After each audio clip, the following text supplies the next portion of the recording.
My name is Claire. I was 34 years old when this story happened. For nearly a decade, I had built a stable, predictable life at the company I worked for. It wasn't glamorous, but it was mine. I knew the rhythm of my days, the quirks of my coworkers, and the quiet pride of being good at what I did.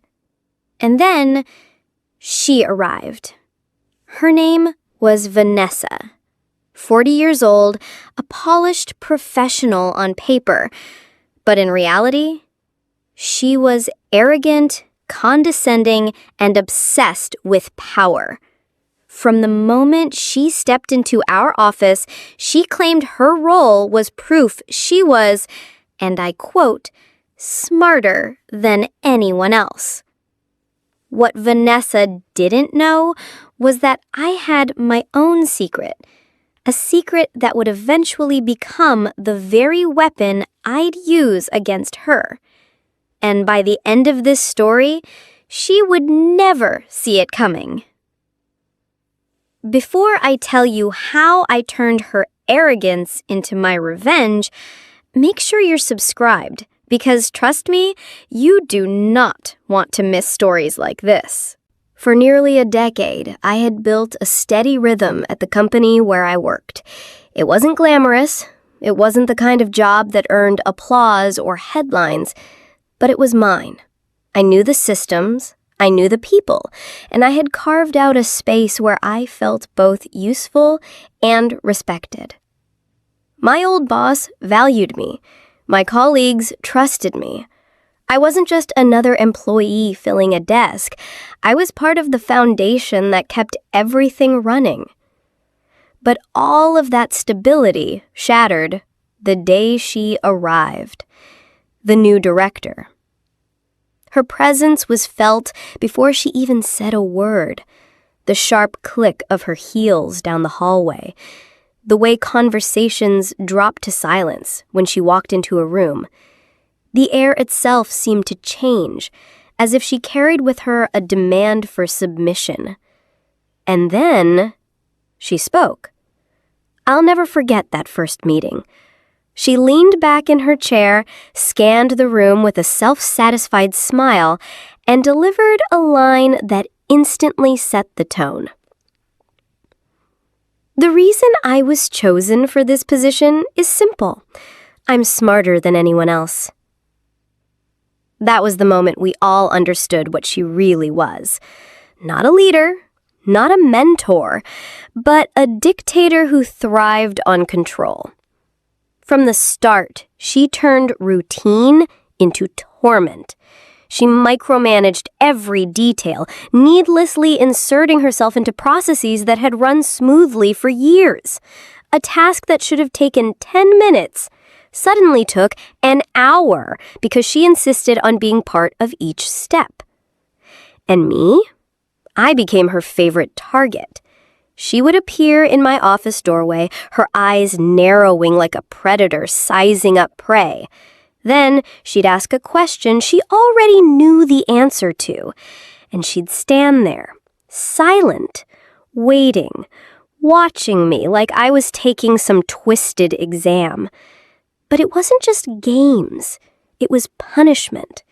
She withheld information, deliberately leaving me out of critical email chains. She cut me off from overtime hours everyone else could freely take, bonuses I had received every year. Gone without explanation. While my coworkers were rewarded, I was singled out, treated like an afterthought, like I didn't belong. It wasn't random, it wasn't accidental, it was personal. Her eyes would linger on me during meetings, not with curiosity, but with something sharper. It was as if she wanted to see how far she could push before I snapped. She wanted me isolated. She wanted me diminished. She wanted me broken. But here's what she didn't realize. I don't break easily. And I wasn't as alone as she thought, because in the middle of those long, suffocating days, there was someone who reminded me I was still visible. Someone who saw me. Someone who made me feel like more than the shadow she was trying to reduce me to. The delivery driver.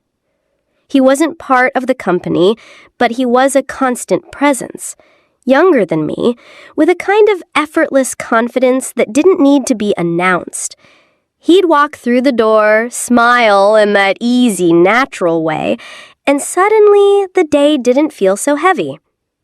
At first, our conversations were quick. A hello, a comment about the weather. But they grew, slowly, organically, until every package came with a spark of something more. A joke that only the two of us shared. A look that lasted a heartbeat longer than necessary. The kind of small secret exchanges that feel like nothing to outsiders, but everything to the people involved. It was subtle, but it was real. A connection. A lifeline. And it was ours. But then something shifted. I noticed her, the director, hovering more often whenever he came through the door, pretending to shuffle papers in the lobby, leaning against the counter just a little too casually. Her laughter exaggerated, spilling out at things that weren't even remotely funny. It was desperate, transparent, and most of all, pathetic. Because while she tried, clumsily, to catch his attention, she had no idea he and I had already been building something for months. She thought her position, her authority, gave her power. But in that one area, the one thing she wanted most, she was already powerless. And that irony wasn't lost on me. While she spent her days cutting me down, humiliating me in front of others, making my workload heavier and my recognition smaller, the one thing she craved most was something she would never have. Because he belonged to me. Looking back, that was the turning point. That's when my frustration began to shift into something else, something sharper, something colder. Because she thought she held all the cards. She believed she had me cornered. But what she didn't realize, what she couldn't realize, was that her greatest weakness was standing right there in front of her. And he was already mine. It started small. So small, I almost missed it. At first, I thought the director's cruelty was just part of her personality, that I was simply unlucky, the unfortunate target she had chosen to fixate on. But then I began to notice a pattern. Whenever the delivery driver came by, she appeared. Not sometimes, not occasionally, every single time. The moment he walked through the door, she would materialize. Sometimes from her office, sometimes from down the hall, sometimes with a stack of papers in her hands, like she had business being there. But I knew better. She didn't need to be in that spot. She chose to be there. Her behavior gave her away. The way her posture changed. Her shoulders pulled back just a little tighter, her voice pitched higher, her laugh forced and unnatural, echoing through the room. She leaned into conversations with him, searching his face for approval, for attention, for anything that resembled interest. But interest never came. Not from him, because his attention was already elsewhere. On me. And that's when I realized something important. She wasn't just trying to control me, she was competing with me. The thought made me almost laugh. All her arrogance, all her superiority, and here she was, smoothing her blouse like a nervous teenager, trying to impress a man who didn't even notice her that way. But I noticed. I noticed everything, and so did he. One afternoon, he dropped off a package at my desk. She was hovering, pretending to review some forms. He leaned down, close enough that only I could hear him, and whispered a joke about her exaggerated laugh. It was quick, subtle, but it made me bite back a smile. The director's eyes narrowed. She didn't know what he said, but she knew it was meant for me. That was the first crack in her mask. From that day on, her hostility escalated. It wasn't enough to exclude me from emails or cut me out of bonuses. She started inventing tasks, pointless, time-wasting projects that dragged me away from my real responsibilities. She wanted me buried, exhausted, too drained to stand tall. And yet, every time Alex came around, I found my strength again. He made our connection more obvious, not in ways anyone else could call out, but in ways she couldn't ignore. The way he lingered at my desk just a moment longer. The way his smile widened when he looked at me. The playful comments that seemed casual on the surface, but carried an intimacy only we shared. She noticed. Oh, she noticed. I could see it in the stiffness of her jaw, the tightness of her smile, the way her eyes darted between us like she was trying to decipher a code she didn't have the key for. And that's when something shifted inside of me. Up until then, I had endured her treatment with clenched teeth and silent patience. I told myself it was temporary, that I just had to survive it. But watching her seethe, watching her try and fail to get what she wanted, it sparked something new. A quiet satisfaction, a dangerous curiosity. What if I didn't just endure? What if I turned the game around? The first opportunity came sooner than I expected. She had called me into her office for one of her pointless interrogations. She asked me a question she already knew the answer to, then leaned back, eyes locked on mine, waiting to see if I'd stumble. But just then, I caught sight of Alex through the glass door. He was dropping off a delivery at reception. Our eyes met, just for a moment, and he gave me the faintest, most deliberate wink. It was nothing, a small gesture, harmless if you weren't looking closely. But she was looking. And she saw it. Her pen snapped against the desk, the plastic breaking with a sharp crack. She covered it quickly, pretending it was nothing, but I caught the flicker of rage in her eyes. That was the moment I knew. She wasn't just annoyed with me. She wasn't just trying to control me. She was threatened by me. And the more obvious our connection became, the harder she tried to regain her grip. She doubled down on her petty punishments, piling more busy work on my desk, questioning me in front of colleagues, withholding even the smallest pieces of information. But none of it mattered anymore. Because for the first time, the power wasn't hers, it was mine. She could exclude me from meetings. She could deny me bonuses. She could bury me in meaningless tasks. But she couldn't stop what was happening right in front of her. Every time she looked at me, she was reminded that I had something she wanted but could never have. Something she would never control. And that realization gave me strength. I stopped flinching under her stare. I stopped second-guessing myself in her presence. I started meeting her condescending smirk with a calm, steady confidence that only made her angrier. Because the truth was simple. She thought she was playing chess, but she didn't even realize she had already become a pawn. And I was just getting started. The strange thing about power is how fragile it becomes once someone starts to question it. And that's exactly what began happening with her. At first, she thought she had complete control over me.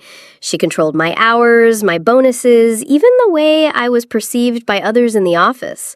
But once she noticed Alex, once she noticed the way he looked at me instead of her, the foundation of her power started to crack. It was subtle at first. I'd catch her watching us through the glass wall of the conference room, her eyes sharp, her expression carefully blank. She pretended to be reviewing a document, but her gaze never moved from us. Then came the interruptions. If Alex lingered at my desk for more than a minute, suddenly she needed me in her office.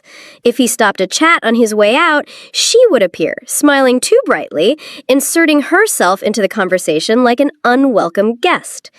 The more obvious it became, the more I realized she was spiraling.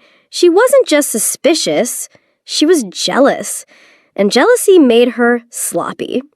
One morning, she walked in while Alex was dropping off a package. He made a lighthearted joke about how I should charge the company rent for all the space the boxes took up. I laughed, genuinely laughed, because it was funny. Her face froze. Just for a second. Long enough for me to see it. That flicker of fury she couldn't quite hide. And from that day on, her questions changed. She no longer asked about projects or deadlines. Instead, she asked about my evenings, my weekends, what I did after work, who I spent time with. Her voice was always calm, casual, almost playful. But her eyes? Her eyes gave her away. She was digging, fishing, trying to catch me slipping. I didn't give her anything, and that drove her mad. The turning point came during a weekly meeting. We were all gathered around the long conference table, the one she considered her throne. She was in the middle of one of her long-winded lectures, basking in the sound of her own voice, when the door opened. Alex. He wasn't supposed to be there during meetings, but he had a delivery that couldn't wait. He stepped in quietly, set the package down, and gave me a small nod. It was nothing, barely a gesture. But it was enough. Her eyes snapped to me, instantly. I didn't even look at him, not directly, but she saw something.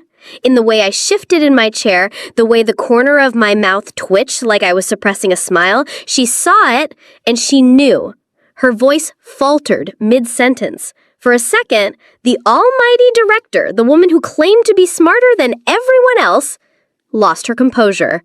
She stumbled, recovered, and continued like nothing had happened. But I caught it. Everyone did. And in that moment, I knew she wasn't in control anymore. Later that day, she called me into her office. The blinds were drawn, the door shut. She leaned across her desk, her tone deceptively casual. "Is there something going on with you and the delivery driver?" The question hung in the air like a blade.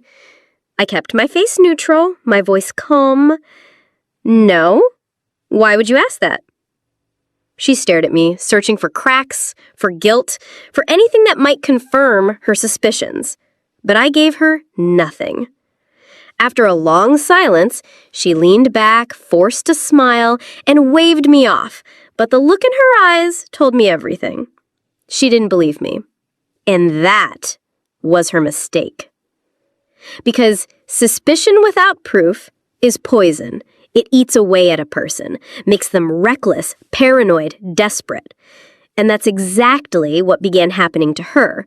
She started making errors, forgetting details, snapping at people who had nothing to do with me. Her polished exterior began to crumble, and the more it crumbled, the more confident I became. Alex noticed it too.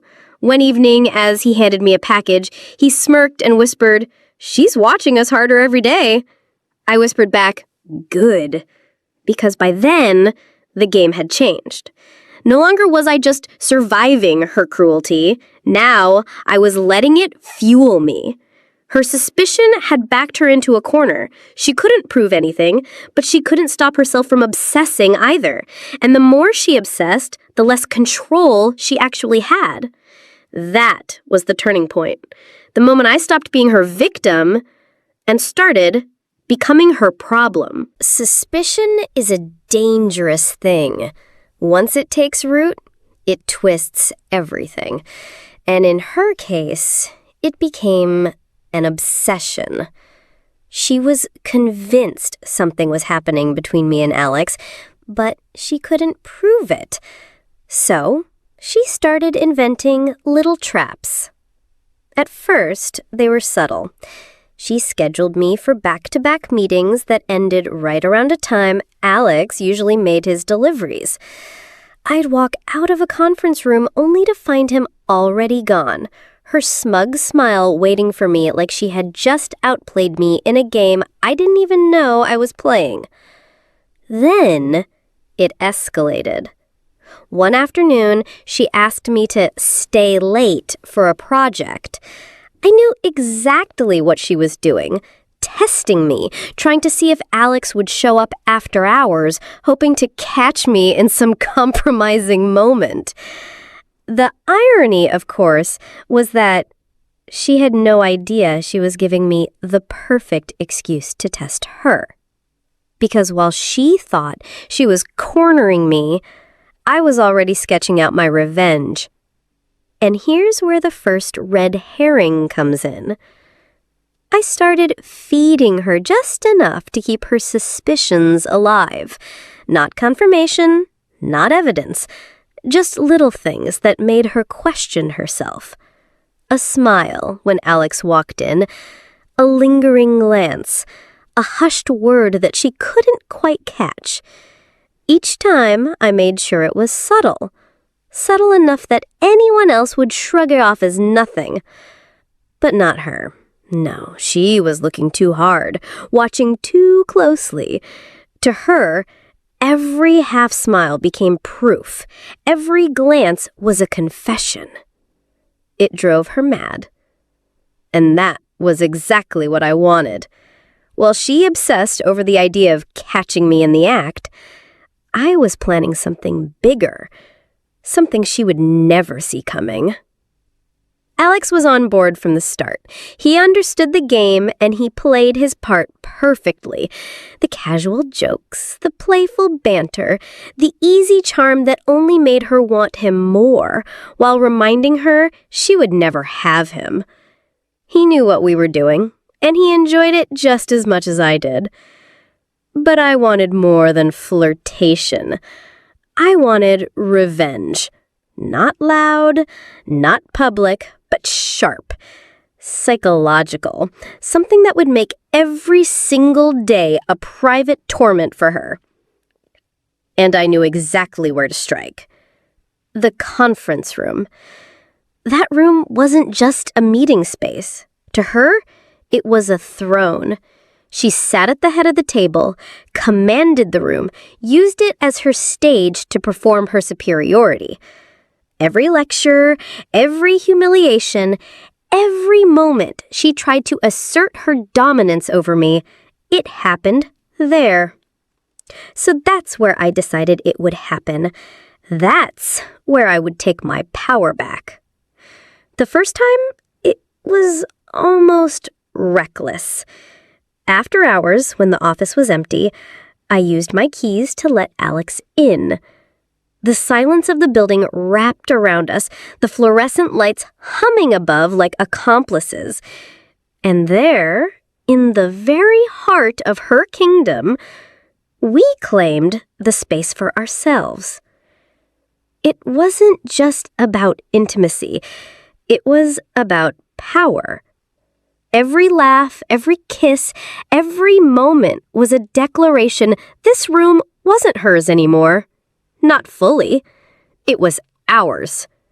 And the next morning when she sat at that very table, smug and oblivious, I felt something I hadn't felt in months. Control. She had no idea, of course.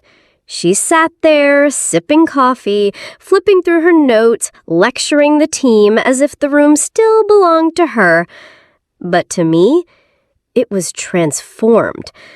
Every word out of her mouth was underscored by the memory of the night before. And that was the beauty of it. She would never know. But I did. And Alex did. And that secret made every single meeting a private victory. Of course, this wasn't just a one-time strike. It became a pattern, a ritual. After-hours visits, always in the conference room, always at the table she considered her throne. Each time, the satisfaction grew. Each time, my patience at work became easier, my endurance stronger, because I knew what she didn't. And the irony was delicious. She was convinced I was hiding something. She obsessed over catching me, spent hours twisting herself into knots, trying to prove what she couldn't. Meanwhile, the truth was right under her nose, sitting at her own conference table every single morning. That was the red herring. She thought the secret was in stolen glances and whispered jokes. But the real secret, the real revenge, was already woven into the very fabric of her authority. And the best part? Every day she sat in that chair, every time she spread her papers across that polished surface, every time she rested her hands on that table, she was touching the very place I had already taken from her. That was the execution. Quiet, unseen, but devastating. Because for her, power lived in that room. And for me, revenge did too. Revenge is a strange thing. At first, it feels like a spark, a small flame that keeps you warm against the cold. But the more you feed it, the more it grows. And before long, it's not just a spark anymore. It's a fire. By the time our after-hours rituals had become routine, the fire was burning steadily inside me. I walked into work each morning with a secret smile, armed with the knowledge that the very space she used to assert her power had already been turned into mine. But something unexpected began happening. It wasn't just me who noticed her unraveling anymore. The rest of the office started to feel it too. She grew restless, irritable, snapping at people over trivial mistakes. A missing staple, a typo, and an email. The smallest imperfections sent her spiraling into fits of passive-aggressive commentary. And yet, the harder she tried to maintain control, the less control she seemed to have. Her paranoia became obvious. If Alex lingered at reception, she found an excuse to hover nearby. If I stepped away from my desk while he was in the building, she would follow me with her eyes like a hawk tracking prey. But here's where the second layer of the mystery began. She started changing her tactics. Instead of confronting me directly, she shifted to subtle games. She dropped veiled comments in meetings, little digs that only I understood. Phrases like, "Some people think they can hide their distractions," or "Professionalism is about knowing when personal matters end." The words slid off her tongue smoothly, but her gaze always landed squarely on me. No one else noticed, but I did. And that's when I realized she was testing me. She was no longer trying to control me with rules or tasks. She was trying to get inside my head, to make me doubt myself, to make me slip. But instead of feeling fear, I felt something else, exhilaration. Because this wasn't just a battle of power anymore. It was a psychological game, and I was already 3 steps ahead. The mystery deepened further when I noticed something strange one evening. I had stayed late, finishing up a report, and as I gathered my things to leave, I passed by the conference room. The door was cracked open. The lights were off. But inside, I caught a glimpse of her. She was sitting alone at the head of the table. No papers, no laptop, just sitting there in silence, her hands folded in front of her, staring at the polished surface of the table. The same table Alex and I had claimed the night before. For a moment, I froze. Did she know? Could she feel it? Her posture was rigid, her expression unreadable. She didn't move, didn't blink, just sat there like she was trying to solve a puzzle too big for her to understand. I slipped away quietly, my heart pounding in my chest, but my mind racing with a dangerous thrill. Because if she suspected something, If she felt something, it meant the revenge was working even better than I imagined. The next day, she was different. Not calmer, not collected, but sharper, watching me with renewed intensity, as if that silent vigil in the conference room had awakened something in her. Her questions grew stranger, too. Out of nowhere, she asked, "Do you ever believe spaces can intain energy?" I blinked, feigned confusion. "I'm not sure what you mean." She smiled thinly, her eyes cold. "Some rooms carry secrets. You can feel it when you walk in." I nodded politely, but inside, I was smiling, because she was right. The room did carry secrets, our secrets, and she was sitting in the middle of them, drowning in her own suspicions. That was the second layer of my revenge, letting her paranoia become her prison. Alex played his role perfectly too. He continued our subtle dance, always careful never to overplay it. A shared look here, a playful quip there, nothing incriminating, but enough to fuel her growing obsession. And the more she obsessed, the more mistakes she made. She forgot deadlines, miscommunicated with clients, snapped at senior management during calls. Little cracks that spread wider each day. My colleagues began whispering about her behind her back, questioning her competence, wondering if she was losing her edge. And I just sat quietly, fueling the fire with my silence. The beauty of it all was that I never had to raise my voice, I never had to confront her. She was unraveling on her own, tugging at threads she thought would expose me, not realizing she was dismantling herself. But the true turning point in this second layer of the mystery came one morning, when Alex, bold as ever, placed a small coffee cup on my desk with a smile before leaving. It was innocent, harmless, a kind gesture. But her reaction was anything but.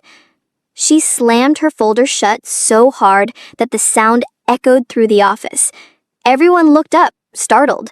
She mumbled something about being tired of distractions and stormed into her office, slamming the door behind her. The room went silent. My colleagues exchanged glances, confused. But me, I sat there, calm, steady, and quietly triumphant, because I knew what they didn't. That coffee wasn't just a kind gesture, it was a declaration, a signal, a reminder that this game was ours, not hers. And as I sipped it slowly, savoring both the taste and the moment, I realized something with bone-deep certainty. She wasn't the hunter anymore. She was the prey. And the mystery wasn't whether she would break, it was when. The thing about paranoia is that it doesn't stay quiet forever. You can only bottle suspicion for so long before it explodes. And with her, the explosion was inevitable. The first crack came during a staff meeting. She was at the head of the conference table, speaking in that drawn-out, condescending tone she loved so much. But this time, her words were jumbled, her sentences unfocused. She stumbled through a presentation that should have been second nature to her. And then it happened. Alex stepped into the room with a delivery, as casual as always, and placed a box near the door. He gave me the briefest glance, subtle, careful, and walked out without a word. But her eyes caught it. She froze mid-sentence, her face tightening as she tracked the door long after he had gone. The silence stretched too long. My coworkers shifted uncomfortably, unsure of what was happening. Finally, she cleared her throat and continued. But the damage was done. Everyone noticed the tension, even if they didn't understand it.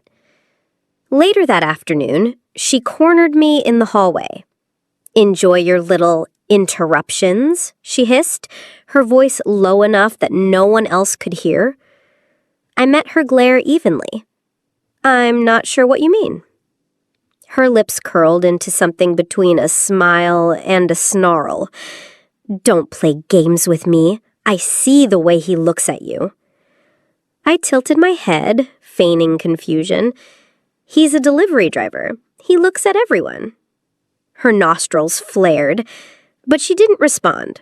She just walked away, stiff and trembling with rage. That was the first confrontation, but it wasn't the last.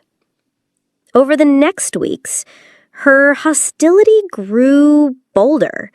She began snapping at me in front of others, questioning my work during meetings, throwing thinly veiled insults about focus and professionalism. But each time, I responded the same way. Calm, steady, unshaken. Because that's what infuriated her the most. Not my defiance, but my composure. She wanted me rattled. She wanted me flustered. Instead, I gave her nothing. And that's when she escalated. One evening, as I was packing up to leave, she appeared in my office doorway. The building was quiet, the hum of the fluorescent lights filling the silence between us. "Why are you really staying late?" she asked, her voice sharp. I looked up slowly, meeting her stare. "To finish work. Isn't that what staying late is for?" She stepped inside, closing the door behind her. "You think I don't notice? The way he lingers, the way you smile. Do you really believe I'm that stupid?" Her words dripped with venom, but underneath, I heard something else. Desperation. I leaned back in my chair, folding my arms. "With all due respect, if you're this concerned about the delivery schedule, maybe you should take it up with logistics." Her eyes blazed. For a moment, I thought she might actually scream. But then she caught herself, inhaled sharply, and forced a brittle smile. "You're clever, but clever doesn't last forever." And with that, she walked out, her heels clicking against the tile like gunshots. That was the second confrontation, and it told me everything I needed to know. She wasn't in control anymore. She was cracking. The third came during another meeting, but this time it was public. She singled me out mid-discussion, accusing me of mismanaging a project I had nothing to do with. Her voice was loud, sharp, filled with venom, meant to humiliate me in front of everyone. But I didn't flinch. Calmly, I pulled up the records on my laptop and projected them onto the screen. The evidence was clear. I had no involvement. She was wrong. The room went silent. My coworkers shifted uncomfortably, some even exchanging glances. And for the first time, I saw it. Doubt. In their eyes. Not doubt in me. Doubt in her. Her face turned red, her jaw clenched tight. She stammered something about miscommunication and quickly moved on. But the damage was done. Her credibility had cracked, and everyone had witnessed it. After the meeting, I caught her watching me from across the office. Her expression was unreadable, a mask stretched too tight, hiding emotions she couldn't control. That was the moment I knew the power dynamic had completely shifted. The confrontations weren't about me anymore. They were about her desperation, her fear, her need to claw back control she had already lost. And I was no longer just surviving. I was pushing, testing, watching her unravel piece by piece. The beauty of it was that I never had to raise my voice. I never had to accuse her. I never had to break the rules. All I had to do was stay calm. and let her destroy herself. Because every confrontation brought her closer to the edge, and I was ready to watch her fall. There comes a point in every battle where one side stops fighting to win and starts fighting not to lose. That's where she was now. And that's when I knew it was time to set the trap. Her paranoia had reached a fever pitch. She lurked in hallways, shadowed my movements, and appeared in places she had no reason to be. She scrutinized every word I spoke, every look, every silence. She wasn't just my boss anymore. She was my stalker, bound to me by her own obsession. And obsession makes people sloppy. The trigger came one morning during a company briefing. She was running late, flustered, her hair slightly out of place, a small but telling crack in her perfectly polished image. I was seated at the conference table, the very one that had become my stage of revenge. Alex, bold as ever, had timed his delivery perfectly. He walked in mid-briefing, set a package on the counter, and casually glanced my way with a grin. I didn't return it, not directly. I just shifted in my chair, touched my coffee cup, and allowed the faintest smile to play at the corners of my mouth. That was all it took. Her voice faltered. She stammered through the next sentence. Her face flushed, and for the first time, the entire room saw it. The unshakable director, shaken. Whispers started among my colleagues. Glances darted between us. The doubt that had been quietly building suddenly had fuel. And I kept my face calm, steady, unreadable. That was the trap, making her unravel in front of the very people she needed to control. But I wasn't done. Later that week, I set the final stage. It was a Thursday evening, after hours. The office was empty, silent except for the hum of the air conditioning. I had invited Alex in, not for play this time, but for strategy. We sat together in the conference room, the very heart of her kingdom, and there I laid it out. I said, "She wants proof. She's desperate for it, so let's give her exactly what she's looking for." Her grin told me everything I needed to know. He was in. The plan was simple. We wouldn't actually give her proof, but we'd give her just enough to believe she had it. The next day, I left a file on the conference table, deliberately forgotten. Inside was nothing more than a standard project draft, but tucked between the pages was a small sticky note, hastily scribbled with a line only she would interpret the way I wanted her to. Same time tonight, keys as usual. No names, no context, nothing incriminating on its own, but in her hands, it would be dynamite. And I made sure she found it. I lingered just long enough after the meeting, pretended to be in a rush, and left the file sitting there. And as I walked out, I caught it. The flicker in her eyes as she noticed it. The hesitation before her hand closed over the folder. The trap was sprung. That evening, Alex and I met again after hours. But this time, we didn't go to the conference room. We went elsewhere, intentionally staying away, because I knew exactly where she would be. And sure enough, she was. Through the crack of the stairwell door, I saw her. Sitting alone in the darkened conference room, the sticky note clenched in her hand, her eyes darting to the door every few seconds. She was waiting, watching, hoping to catch us. But we never came. We let her sit there in silence, in paranoia, in the gnawing certainty that something was happening just out of reach. Hours later, when I finally left the building, I passed the conference room. The lights were still off, but I caught a glimpse of her silhouette at the head of the table, still waiting.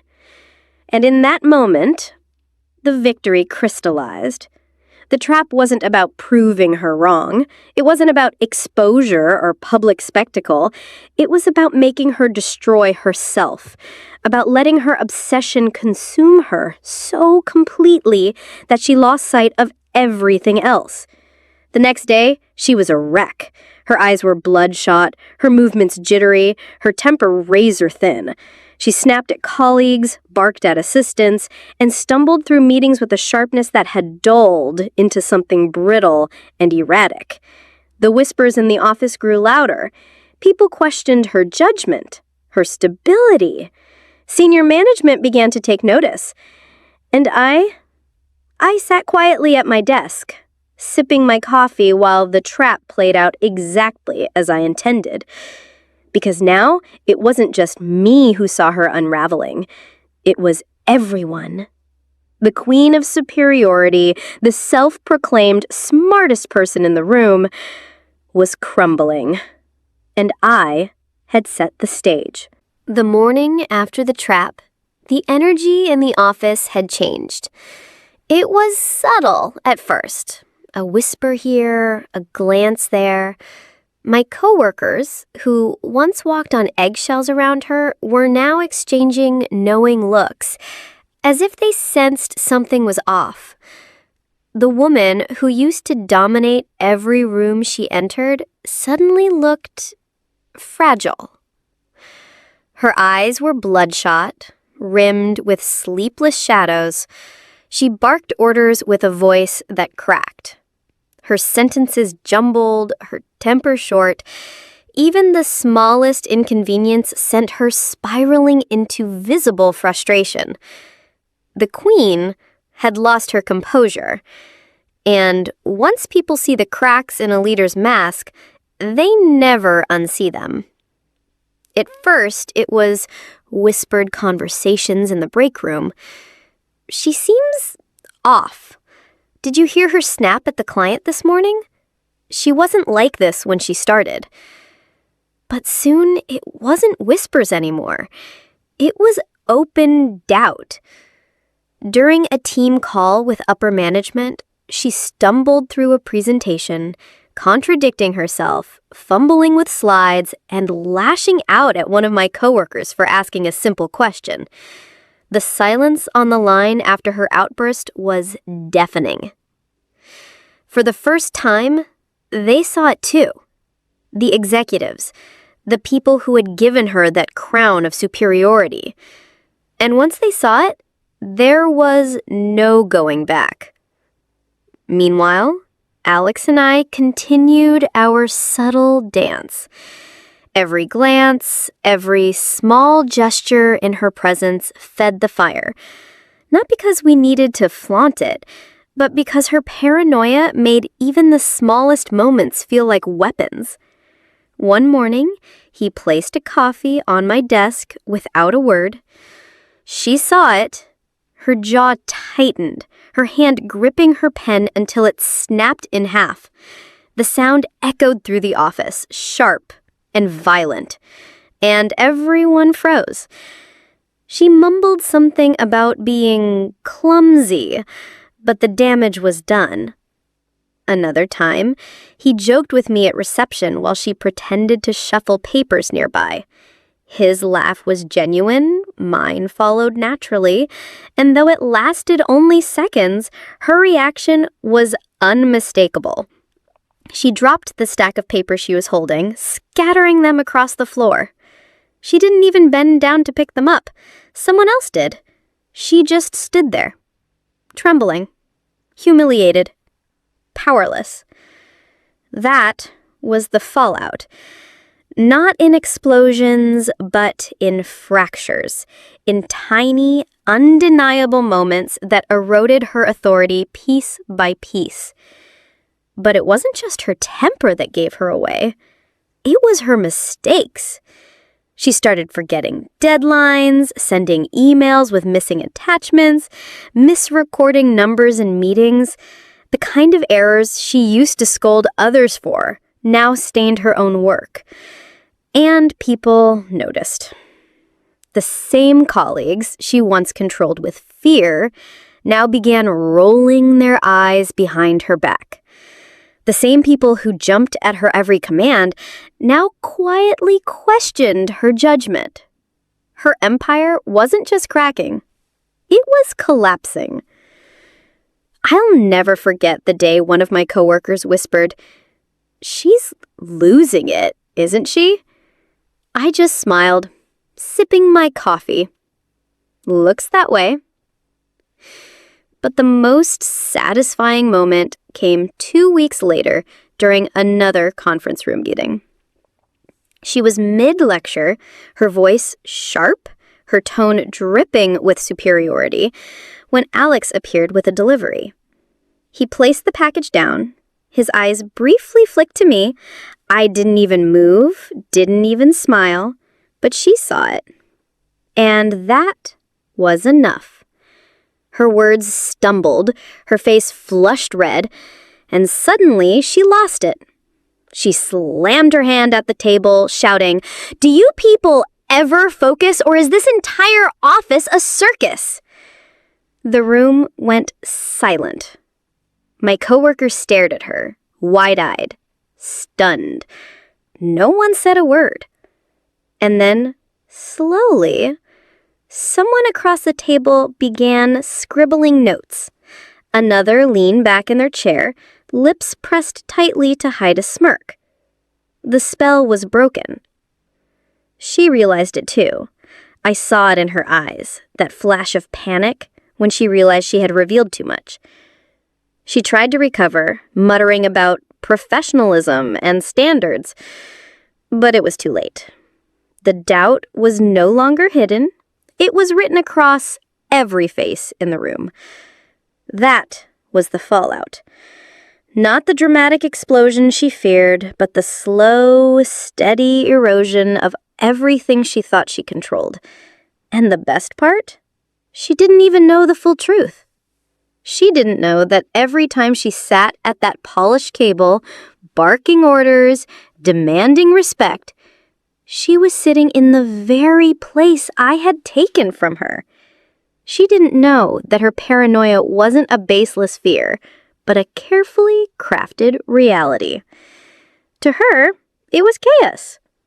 To me, it was victory. Because the trap hadn't just worked. It had destroyed her from the inside out. And now, all I had to do was watch her crumble. Revenge doesn't always roar. Sometimes it whispers. Sometimes it's not about the big explosion or the dramatic showdown. Sometimes the sweetest revenge is the kind they never see coming. For months, I had endured her arrogance, her micromanagement, her deliberate attempts to isolate me, to humiliate me, to erase the respect I had earned. And for months, I had fought back in silence, with patience, with subtlety, with secrets she couldn't touch. By the time the fallout was complete, she wasn't the same woman who had strutted into our office declaring herself smarter than everyone else. She was unraveling. Her confidence had eroded into paranoia. Her power had rotted into desperation. Her throne, the conference room table, had become my battlefield. And every day when she sat at the head of that table, barking orders with trembling hands, she was sitting in the very place I had already claimed as mine. That was the climactic revenge. Not loud, not public, but intimate, personal. A secret victory I carried with me every single day. I'll admit, there were moments I almost pitied her. Almost. Because by the end, she wasn't even fighting me anymore. She was fighting herself. Her mistakes piled up, her reputation soured. Upper management grew tired of her excuses, her tantrums, her instability. And then, one morning, she was gone. No grand announcement, no farewell party, just an email from HR. Effective immediately, Vanessa will no longer be with the company. No explanation, no closure, just silence. The office buzzed with speculation. Some said she quit under pressure. Others whispered she was asked to leave. A few claimed she had some kind of breakdown. But me? I stayed quiet. I sipped my coffee, and inside, I smiled. Because I knew the truth. She didn't leave because of one mistake. She didn't leave because of one outburst. She left because the very foundation she stood on had been eaten away, piece by piece, by her own obsession. And I was the one who handed her the shovel. Alex and I, we carried on. Our connection remained ours, private, genuine, unshakable. He never cared about her games. He never noticed her forced laughter or her desperate attempts to win him over. His attention had always been mine. That, more than anything, was the victory. Because for all her arrogance, for all her cruelty, she had overlooked the simplest truth.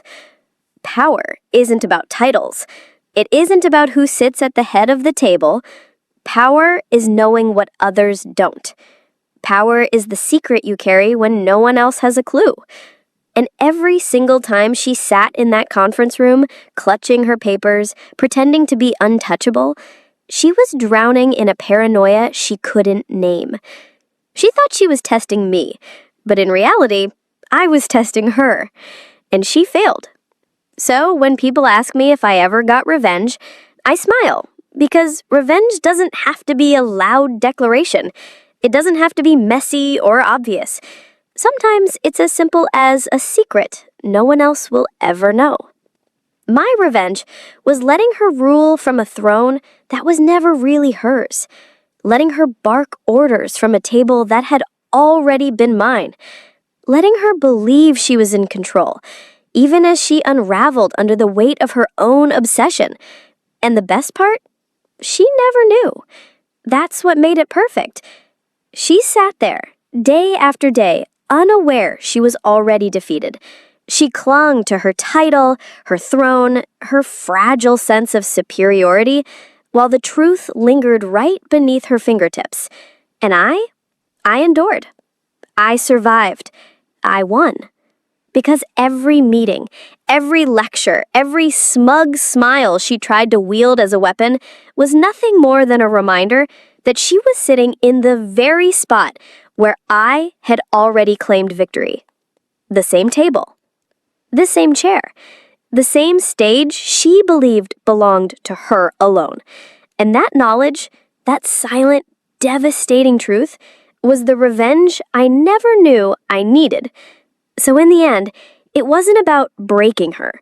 It wasn't about shouting or proving myself or making her admit defeat. It was about knowing.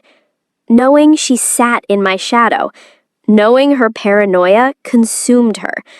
Knowing she never won.